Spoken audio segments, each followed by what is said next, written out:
السلام عليكم ورحمة الله وبركاته. النهاردة هنعمل دي ربطة بقدونس. هناخد منها شوية نغسلها ونقطعها ونحطها على المية لما تغلي. دي لحصاوي الكلى، ممتازة جدا، بتفتفت الحصاوي على طول. هنعملها دلوقتي. المية غليت اهيت، وغسلنا نص الحزمة، قطعناها وغسلناها.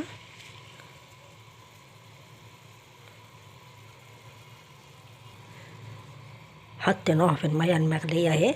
هنسيبها لما تغلي كام غلوة، وبعد كده نطفي عليها ونصفيها